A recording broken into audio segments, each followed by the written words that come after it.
Evening friends. तो आज मैं लेकर आई हूँ क्लास 9th का new syllabus Kaveri chapter 1 how I thought my grandmother to read. Hello students, क्या आपने कभी सोचा है कि सीखने की कोई उम्र होती है या नहीं? आज मैं आपको एक ऐसी कहानी बताने जा रही हूँ जिसमें एक दादी ने इस बात को गलत साबित किया है। चैप्टर का नाम how I thought my grandmother to read. ठीक है, तो उससे पहले हम ये करते हैं complete the given word web. तो पहला क्वेश्चन हमें ये पूछा गया है कि why it is important to learn how to read and write. क्यों ज़रूरी है पढ़ना लिखना?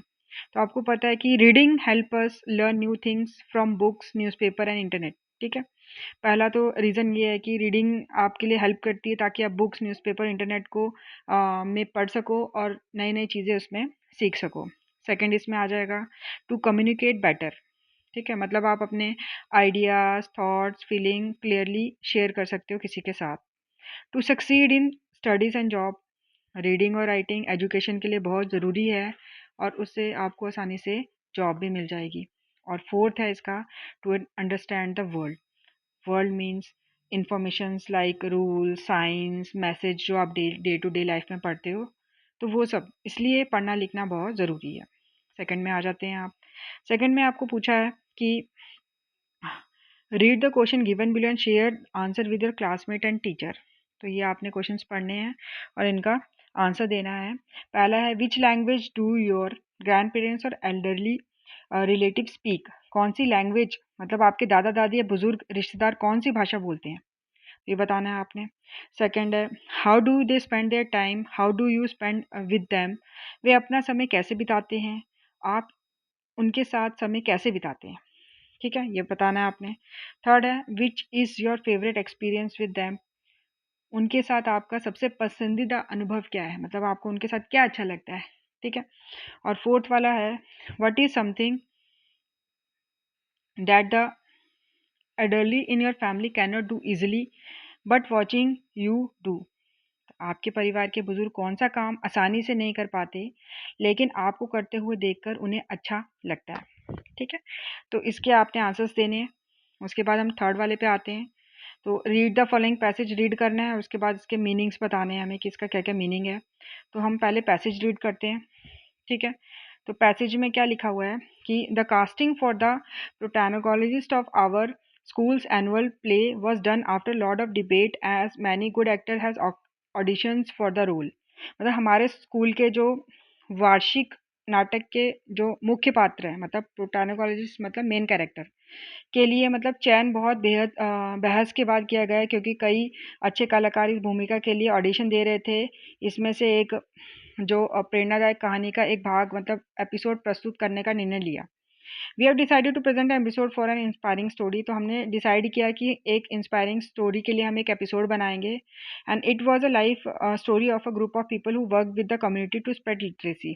तो ये एक ऐसी स्टोरी, ऐसे ग्रुप ऑफ चिल्ड्रन की स्टोरी है जो एक कम्युनिटी के साथ रहते हैं और कैसे वो लिटरेसी मतलब कि पढ़ाई को कैसे, मतलब कि पढ़ना लिखना फैलाने का काम करते हैं।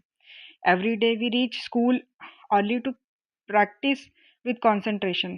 तो हम हर दिन जल्दी स्कूल पहुंचते थे ताकि कंसंट्रेशन मतलब एकाग्रता के साथ अभ्यास कर सकें। हम अंतिम प्रस्तुति का उत्सुकता से इंतज़ार कर रहे थे, मतलब कि we waited eagerly for the final presentation. मतलब फाइनल प्रेजेंटेशन के लिए हम क्या कर रहे थे, वेट कर रहे थे। All of us played our role in very convincing manner. हम सब ने अपनी भूमिका बहुत विश्वसनीय तरीके से निभाई। कन्विंसिंग मतलब विश्वसनीय तरीका। As our theatre teacher has guided us very well, क्योंकि हमारे जो थिएटर शिक्षक शिक्षक थे उन्होंने हमें मतलब बहुत अच्छे से गाइड किया। गाइड मतलब मार्गदर्शन किया। ठीक है, तो ये एक छोटा सा मतलब कि पैसेज था। अब आ जाते हैं हम मेन स्टोरी पे। ठीक है, तो हमारी स्टोरी जो है वो स्टार्ट होती है यहाँ से कि when I was a girl of about 12, I used to stay in the village in North Karnataka with my grandparents. Those days the transport system was not very good, so we used to get the morning paper only in the afternoon. जब मैं लगभग 12 साल की थी तब मैं अपने दादा दादी के साथ उत्तर कर्नाटका के गांव में रहती थी। ठीक है, दोज डेज मतलब उस टाइम क्या था कि जो ट्रांसपोर्ट सिस्टम था, मतलब परिवहन व्यवस्था अच्छी नहीं थी, इसलिए हमें मतलब सुबह का अखबार दोपहर में मिलता था। ठीक है, तो the weekly magazine use to come one day late, और जो वीक मतलब साप्ताहिक पत्रिका थी वो एक दिन लेट आती थी। तो all of us would wait eagerly for the bus, तो हम सब किसका इंतजार करते थे? बस का इंतजार करते थे। क्यों? Which use to come with paper, weekly magazine and the post, क्योंकि वही बस अखबार, पत्रिकाएं और डाक लेकर आती थी। ठीक है, at that time Triveni was very popular writer in the Kannada language, she was a wonderful writer. उस समय जो त्रिवेणी कन्नड़ भाषा की बहुत प्रसिद्ध लेखिका थी। ठीक है, और वो बहुत ही अच्छी लेखिका थी। Her style was easy to read and very convincing, उसकी लेखन शैली पढ़ने में आसान और प्रभावशाली थी। Her style was easy to read and very convincing. Her story usually dealt with complex psychological problem in the life of ordinary people and were always very interesting. ठीक है, उसकी कहानियाँ आम लोगों के जीवन की मानसिक समस्याओं पर आधारित थी। ठीक है, जो मतलब कॉमन पीपल के प्रॉब्लम्स होते थे वैसी स्टोरीज लिखती थी वो। Unfortunately for Kannada literature she died very young, even now after 40 years people continue to appreciate her novels. तो दुर्भाग्य से मतलब कि कन्नड़ साहित्य के लिए मतलब कि उनका निधन बहुत कम उम्र में हो गया। ठीक है, और अभी भी मतलब कि 40 साल के बाद भी उसकी नॉवल को मतलब कि लोग बहुत ज़्यादा अप्रिशिएट करते हैं, बहुत सराहना करते हैं उसकी नॉवेल्स की। ठीक है, तो उसकी आगे की one of her novels called Kashi Yatri was appearing as a series in the Kannada weekly Karmaveera then. उस उनके जो एक उपन्यास था काशी यात्रा, ठीक है, जो कर्मवीरा नामक साप्ताहिक पत्रिका में धारावाहिक के रूप में छपता है। ठीक है, मतलब एक सीरियल के तौर पे आता है वो। ठीक है, it is a story of a old lady and her ardent desire to go to Kashi और वाराणसी। तो ये एक स्टोरी मतलब कि किसकी है? एक बूढ़ी महिला की कहानी है जिसमें काशी जाने की तीव्र इच्छा थी। ठीक है, most Hindu believe that going to Kashi and worshipping Lord Vishweshwara is the ultimate punya. मतलब बहुत सारे मतलब कि हिंदुओं का मानना था कि काशी जाकर भगवान शिव की पूजा करना बहुत पुण्य का काम है। दिस ओल्ड लेडी वो also believe in this and her struggle to go there was describe in that novel. तो इस नॉवल में उनके बारे में बताया गया है कि वो लेडी बहुत विश्वास करती थी इन चीज़ों पे, और कैसे वो मतलब स्ट्रगल करती है वहाँ जाने के लिए। ठीक है, and in the story there was also young orphan girl who fall in love but there was no money for the wedding। और इसमें ही एक स्टोरी एक अनाथ लड़की की है जो प्यार करती है लेकिन उसके शादी के लिए पैसे नहीं होते हैं उसके पास। ठीक है, in the end the old lady gives away all her saving without going to Kashi. End में क्या होता है कि महिला जो होती है, बूढ़ी महिला, वो अपनी सारी जो भी पैसे उसने काशी जाने के लिए रखे होते हैं तो वो सारी उसको दे देती हैं। And she says happiness of this orphan girl is more important than worshipping lord Vishweshwara at Kashi. वे कहते हैं कि इस अनाथ लड़की की खुशी काशी जाने से ज़्यादा महत्वपूर्ण है। ठीक है, my grandmother Krishtakka never went to school so she could not read. तो मेरी दादी हैं जो कभी स्कूल नहीं गई। ठीक है, इसलिए वह पढ़ नहीं सकती थी। Every Wednesday the magazine would come and I would read the next episode of this story to her. हर वेडनेसडे मतलब बुधवार को इस कहानी का मतलब अगला भाग आता था, तो मैं मतलब कि उनको पढ़ के सुनाती थी। ठीक है, during that time she would forget all her work and listen with the greatest concentration. उस समय वह अपना सारा काम भूल जाती थी और पूरी कॉन्सेंट्रेशन मतलब एकाग्रता के साथ सुनती थी। Later she could repeat the entire text by heart. उसके बाद वह पूरी कहानी अपने दिल से दोहराती थी। ठीक है, and my grandmother too never went to Kashi and she identify herself with the novel protagonist. मतलब मेरी दादी भी कभी भी काशी नहीं गई हैं, तो वो उनको ऐसा लगता था कि ये उन्हीं की कहानी है और उन्हीं प्रोटैगनिस्ट मतलब मेन कैरेक्टर से जोड़ी गई है उनकी कहानी। So more than anybody else she was the one more interested knowing that what happen in the next story and use to insist that I read the series out of her. और इसीलिए सबसे ज़्यादा उत्सुक वही रहती थी कि आगे क्या होगा। ठीक है, after hearing what happen next in Kashi Yatra she would join her friends at the temple courtyard where we children would also gather to play hide and seek.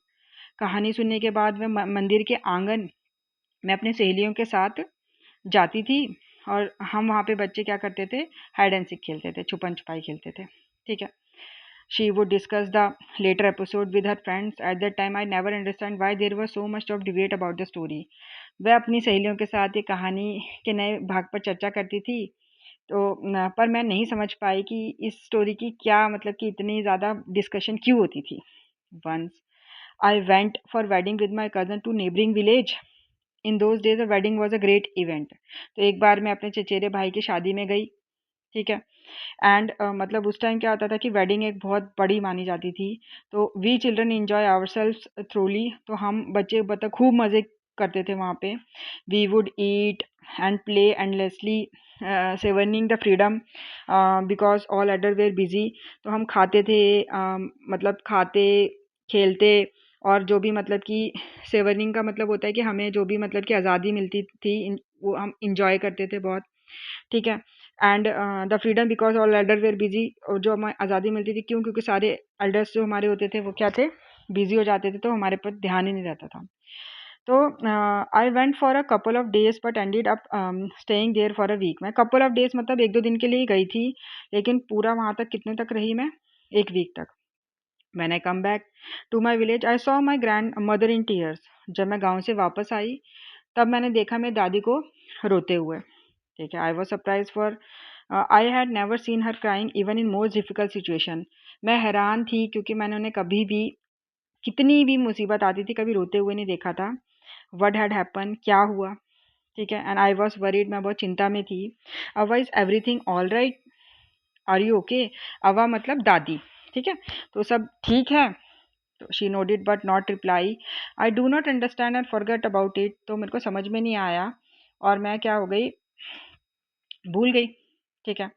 In the night after dinner we were sleeping in open terrace of our house. It was a summer night and there was a full moon. तो उस रात मतलब dinner के बाद हम लोग कहाँ पे, अपने छत के ऊपर ओपन सो रहे थे। तो वहाँ से इनको मतलब उस टाइम गर्मी की रात थी, गर्मियाँ चल रही थी और पूरा फुल मून निकला हुआ था।